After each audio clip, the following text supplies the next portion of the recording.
Under the slaughter bridge, that is where they entered, but the man is lying down there now, lifeless.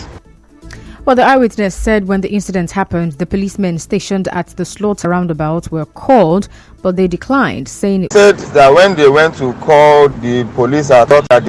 Another witness said it was rain heavy when the incident happened, and that such an incident is a regular occurrence on the Trans-Amadi slaughter bridge. We were inside. It was that rainy period, so nobody knew. Somebody was saying that the man passed here and he carried back. So maybe they suspect that the man carried money or food. In the process of struggling with him, maybe they were able to collect the bag and start so that he cannot defend himself. Even AM, we are not supposed to leave until you see the daylight. But those guys, like the operation is between the leg of the bridge and the outside, because they know that at that particular time nobody will be able to secure to rescue whoever be their victim is. The National Security for the Defense of Human Rights, Henry Ekine, says the police have just one jurisdiction and a primary duty to protect lives and properties. Well, Mr. Ekine was reacting to an eyewitness report that the police allegedly declined to attend to the man who was robbed because the incident did not take place within their jurisdiction. The police has a responsibility to intervene in such situations of emergency. The statutory responsibility and requirement of the police to protect lives is expansive. It could mean to secure these individuals, every person, every citizen of Nigeria, or to intervene in situations where people are being attacked, to save their lives and rescue them and take them to any places where they could probably receive some care. And now these police officers just did nothing. They've abdicated really their duties and responsibility in this instance, where they have failed and refused to intervene to rescue this victim of this assailants, or to even take him to a facility where he would have received treatment. In another development, President Bola Tinubu has directed security agencies to fish out the perpetrators of the killings and violence in Plateau State. In a statement by his spokesperson, Dele Alake, the president said the country must break the cycle of violence. Away from that, APC's Omiete Eferebo, who says he is the chairman of the party in Rivers State, says he was not properly informed of a meeting between the APC national chairman, Abdullahi Adamu, and the state party chairman on Monday in Abuja. Well, it comes as the embattled Rivers APC chairman, Emeka Beke, was recognized as the state chairman during the meeting. Well, Mr. Eferebo, in an interview with correspondent Soibio Ruwari, said nobody stopped him from entering the venue, but he was not informed after the meeting was rescheduled. I was never close. If I'm close to that meeting, nobody person will enter, because I have a mandate. On that Sunday evening, we are informed that the meeting has been cancelled for another 1 week. So most persons thinking, okay, the meeting will be scheduled again by the weekend. But unfortunately, they held their meeting. So I didn't go to that meeting because I was not properly informed of a particular meeting that morning. It doesn't stop me at all from going ahead with what I'm doing. I still have the process in the court. We are still there. We'll go back to the court and the court will decide. Mr. Ferribo also said that the National Secretariat of the APC is yet to look into the matter. The National Working Committee has never sat on my matter. I don't know, maybe because of some relationship some people have with other persons. They sneak some persons into their meeting, which I have made my formal complaint once again. I have met also the National Legal Advisor. So for me as a person, I have a mandate. Until that order is being vacated, I am still the chairman of APC Rivers State. Well, recall that in April, a Rivers State High Court in Port Harcourt restrained Emeka Beke and Ihani Chukwudike from parading themselves as the state chairman and legal advisor of the APC in the state. Well, the APC under Emeka Beke later appealed the order, but it was dismissed. While reacting to this, APC's Darlington Wuju said the party follows the constitution and has a list of its chairmen. Is grossly unacceptable. If you look through the constitution of our party, the 2022 version, the party has step-by-step disciplinary procedures for its officers. No officer with coordinate powers can wake up one morning to suspend a fellow officer of the party. You need a higher authority to adjudicate if there is need to do so. Meanwhile, the APC National Chairman Abdullahi Adamu says the party is willing to receive the former Rivers State Governor Nyesom Wike-led G5 into its fold. Mr. Adamu said this on Arise Television, and he said the G5 will be most welcome whenever they decide to opt for the ruling party. In another development, former Interior Minister Rauf Aregbesola wants the Independent National Electoral Commission (INEC) to integrate voters' registers with the National Identification Number (NIN) database in order to maintain the integrity and transparency of the country's elections.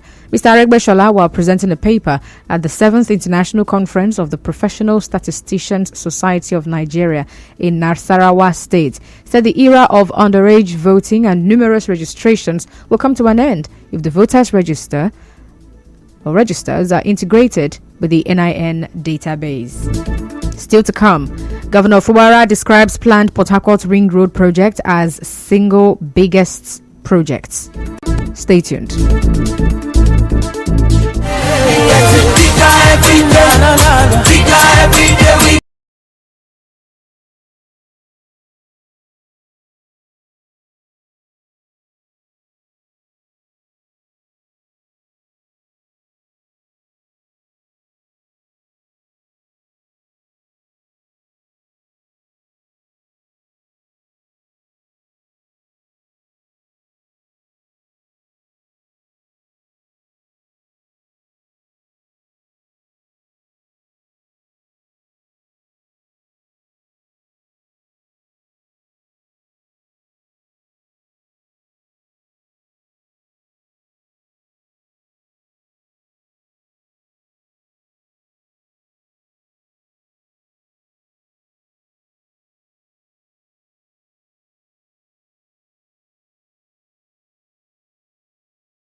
Government in Nigeria has ever undertaken.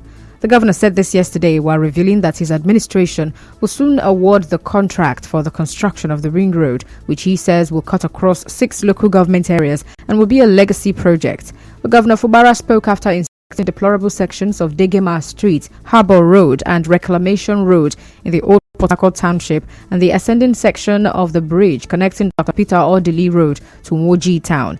He said Port Harcourt Ring Road will decongest roads in the various localities within Port Harcourt and Obiakpo local government areas. We'll be signing the contract for the construction of one of the biggest single projects in this nation, being handled by a state. Lagos might have done a few, but not in one. It means a lot to us. It's a legacy project. And for those people who don't understand, it's a project that is transversing 5 to 6 local governments. And it's going to open places. People are talking about decongesting Port Harcourt. When all these places are opened, people will start moving over to those places. It will tell you the importance of the road. Governor Fubara also spoke on the remedial works on the failed sections of the inspected roads. Some section of the roads are really bad, so I really want to see what we can also do to resolve this problem. I really feel it's not just fixing the bad portion of this particular section, but finding a permanent solution to it. That is why I had to come with the commissioner to explain to me so I understand what the problem is. We are going to do something about it immediately. We're not wasting any time. The governor also inspected ongoing works at the government secondary school, Emoha, the failed portion of Rumibo Road and the Ulabuchi Road, which will be a part of the route for the Port Harcourt Ring Road project. Recall that during a public hearing on the 2023 supplementary budget a week ago, Commissioner for Works, Dax George Kelly, said the Port Harcourt Ring Road project would take 3 years to be completed. Well, yesterday, the Rivers State House of Assembly approved the request by Governor Siminalayi Fubara to borrow 200 billion naira to fund the Port Harcourt Ring Road project. The leader of the House, Edison Ehie, who led the debate, explained how the government will repay the borrowed funds. That the repayment plan is through the internally generated revenue, and the sources of the retail revenue are clearly stated. One, we are looking at reforms, statutory reforms from projects embarked by the state, which we are due refund by the federal government. We are also looking at statutory allocation. We are looking at we are looking at rent and sale of government assets. There is no intention to further burden taxpayers. In fact, the project itself, as I mentioned, is a tax generator. Well, other lawmakers who spoke during the plenary agreed with the governor's request.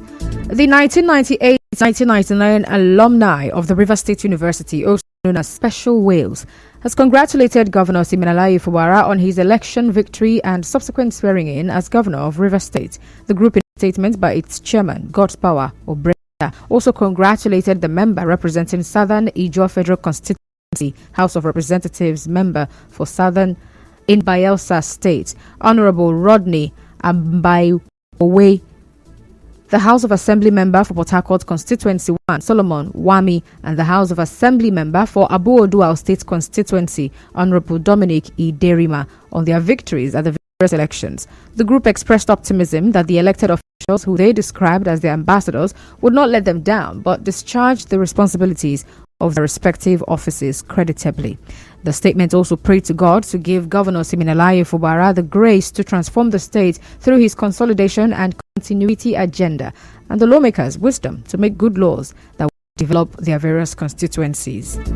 In business, an aggrieved air passenger is calling for a review of policies regarding flight cancellations and refunds. The businesswoman, Blessing Ijeje, made the call while narrating how a flight she booked from Abuja to Port Harcourt was cancelled twice for operational reasons. I booked a flight from Abuja to Port Harcourt on the 7th of July. They cancelled, operational reason. Do you know if I actually have another money to fly? Why not just refund my money instantly? Sometimes when they refund, they should pay you for their fault. And the frequency of cancellation of flight by Max is becoming alarming. How can you cancel someone's flight in the space of 1 week? This is not fair. I am pained because I've been in Abuja for days. My children are really missing me. She, however, appealed to relevant government agencies to check the activities of airlines in Nigeria to ensure Nigerians are not shortchanged. And she says such refunds paid 10,000 naira short of the actual cost of the cancelled flight. In entertainment, singers Asake, Young John, and Sheyi Vibes have been nominated for the 2023 Headies Next Rated category. In sports, four-time Grand Slam champion Naomi Osaka has given birth to her first child in Los Angeles. And now we'll bring you news from around the world. Iran's President Ibrahim Raisi is in Kenya at the start of a 3-day African tour. Well, it is the first time that an Iranian president has visited Africa for more than 10 years. And that's the news. But before we go, another look at the highlights of the major stories. On the news this afternoon, you heard that police have visited the scene where the corpse of a man who was stabbed to death was found in Woji. APC's Omiete Efrebo wants the party's National Working Committee to look into the Rivers State Chairmanship tussle. And the APC says it is willing to receive the G5 governors into its fold. Governor Siminalayi Fubara has described the planned Port Harcourt Ring Road project as the single best project undertaken by a state government. And on the foreign scene, Iran leader Raisi has begun a rare Africa tour and is currently in Kenya. The news was edited by Martha Okere Nkem. Cloudy weather in Port Harcourt this afternoon. peace is the path to the prosperity of a nation. Let peace reign. My name is Constance Mega. Thank you so much for listening.